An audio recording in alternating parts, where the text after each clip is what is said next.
নমস্কার বন্ধুরা, সকলকে আমার চ্যানেলে স্বাগত। আমরা মোটামুটি সকলেই জানি রাজ্যের সমস্ত ধরনের সরকারি কর্মচারী এবং পেনশনারদের ডিএ সংক্রান্ত বিষয়টি এই মুহূর্তে সুপ্রিম কোর্টে বিচারাধীন অবস্থায় রয়েছে এবং সুপ্রিম কোর্টে এই মামলাটির পরবর্তী শুনানি আগামী 26শে আগস্ট দিন ধার্য করা হয়েছে। কিন্তু এই শুনানির ঠিক আগেই এই সরকারি কর্মচারীদের ডিএ মামলা সংক্রান্ত সুপ্রিম কোর্ট থেকে একটি অত্যন্ত পজিটিভ খবর সামনে এসেছে এবং এই পজিটিভ খবর রাজ্য সরকারি কর্মচারী এবং পেনশনারদের ডিএ সংক্রান্ত বিষয়ে একটি অত্যন্ত ইতিবাচক সাড়া ফেলতে পারে। কি সেই খবরে কি বলা হয়েছে সকল কিছু আজকের ভিডিওতে বিস্তারিতভাবে আলোচনা করব। ভিডিওটি ডিএ মামলা সংক্রান্ত অত্যন্ত গুরুত্বপূর্ণ, তাই প্রথম থেকে শেষ পর্যন্ত অবশ্যই ধৈর্য সহকারে দেখবেন এবং ভালো লেগে থাকলে অবশ্যই একটি লাইক করবেন এবং সকলের সঙ্গে শেয়ার করবেন। আর সেই সাথে এই চ্যানেলে যদি প্রথমবার হয়ে থাকেন এই রকমের ইনফরমেটিভ ভিডিও আরও দেখার জন্য যারা এখনও পর্যন্ত এই চ্যানেলটিকে সাবস্ক্রাইব করেননি তারা অবশ্যই চ্যানেলটিকে সাবস্ক্রাইব করে নিতে ভুলবেন না। তাহলে চলুন আমরা বিস্তারিত জেনে নিই। দেখুন, আমরা এই মুহূর্তে সরাসরি সুপ্রিম কোর্টের ওয়েবসাইটে আছে। এখানে ডায়েরি নাম্বার দেওয়া হয়েছে the state of West Bengal versus confederation of state government employees West Bengal. এখানে কেস ডিটেলসে যাবতীয় ডিটেলস দেওয়া হয়েছে, diary number, case number, CNR number, সমস্ত কিছু। এবং দেখুন এখানে present or last listed on, কবে এখানটায় লাস্ট হিয়ারিং হয়েছিল, গত 12ই আগস্ট 2025 মাননীয় বিচারপতি সঞ্জয় কারোল মহাশয় এবং মাননীয় বিচারপতি প্রশান্ত কুমার মিশ্রের এজলাসে হয়েছিল।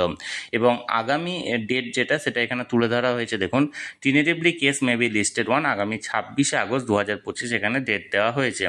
এবার অনেকে একটা সোশ্যাল মিডিয়াতে একটি খবর বলছেন যে আগামী 22শে আগস্ট 2025 মাননীয় বিচারপতি সঞ্জয় কারোল মহাশয় অবসর গ্রহণ করছেন, কিন্তু সোশ্যাল মিডিয়ার এই খবরটি সম্পূর্ণভাবে ভুল। তার কারণ মাননীয় বিচারপতি সঞ্জয় কারোল মহাশয় আগামী 22শে আগস্ট ঠিকই রিটায়ার করছেন, কিন্তু সেটা 2025 নয়, 2026 সালে। আমি এখানে আপনাদের সঙ্গে একটা স্ক্রিন শেয়ার করলাম। দেখুন এখানে স্পষ্টইভাবে উল্লেখ করা আছে যে রিটায়ারমেন্ট ডেট হচ্ছে মাননীয় বিচারপতি সঞ্জয় কারোল মহাশয়ের 22শে আগস্ট 2026। এবার দেখুন যে বিষয়টি এখানে বলছিলাম সেটা হচ্ছে এখানে যে ট্যাগড ম্যাটার, এর আগে যে ভালো দিক বা পজিটিভ দিকটা নিয়ে আলোচনা করছিলাম সেটা হচ্ছে দেখুন এখানে ট্যাগড ম্যাটারে এর আগে কোনো কিছু এন্ট্রি করা ছিল না, কিন্তু বর্তমানে ট্যাগড ম্যাটারে বেশ কিছু এখানে এন্ট্রি করা হয়েছে। যেমন প্রথমত দেখুন এখানে এন্ট্রি অনেক রকমের জিনিস করা হয়েছে, যেমন exemption from filing, application for permission থেকে শুরু করে অ্যাপ্লিকেশন ফর সাবস্টিটিউশন। এছাড়া দেখুন রাজ্যের তরফ থেকে যে সমস্ত মডিফিকেশন অফ কোর্ট অর্ডার, অর্থাৎ যে 6 মাসের সময়সীমা নেওয়া হয়েছিল সেই মডিফিকেশনের এখানেও কিন্তু এন্ট্রি করা হয়েছে, ট্যাগ করা হয়েছে। এর পাশাপাশি দেখুন এখানটায় 3টে যে কন্টেম্প্ট মামলা করা হয়েছিল কর্মী সংগঠনদের তরফ থেকে সেটিও এখানে কিন্তু ট্যাগ করা হয়েছে, যেটি এর আগে করা ছিল না। এর আগে বলা হয়েছিল যে মূল মামলার সঙ্গে এই মামলাগুলির শুনানি হতে পারে, কিন্তু বর্তমানে মূল মামলার সঙ্গে এটাকে ট্যাগ করা হয়েছে এবং এর ফলে যে মূল ডিএ মামলাটি সেটি আরও বেশি স্ট্রং হতে চলেছে। দেখুন এখানে বলা হয়েছে পিটিশনার ভার্সেস রেসপন্ডেন্টে দেখুন confederation of state government employees West Bengal, এখানে ভার্সাস হচ্ছে মানিশ পান্ত, এখানে দেখুন কন্টেম্প্ট পিটিশন একটা করা হয়েছে।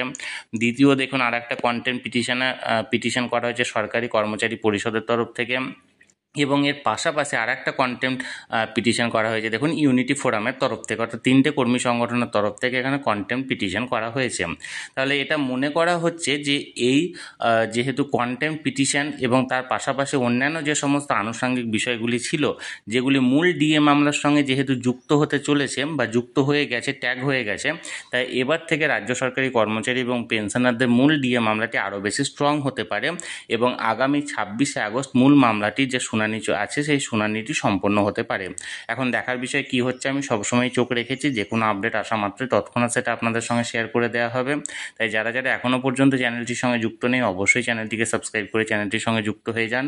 আর এই ভিডিওটি ভালো লেগে থাকলে অবশ্যই একটি লাইক করুন এবং সকলের সঙ্গে শেয়ার করুন, আর অবশ্যই চ্যানেলটিকে সাবস্ক্রাইব করে রাখুন। ধন্যবাদ, দেখা হচ্ছে পরের ভিডিওতে।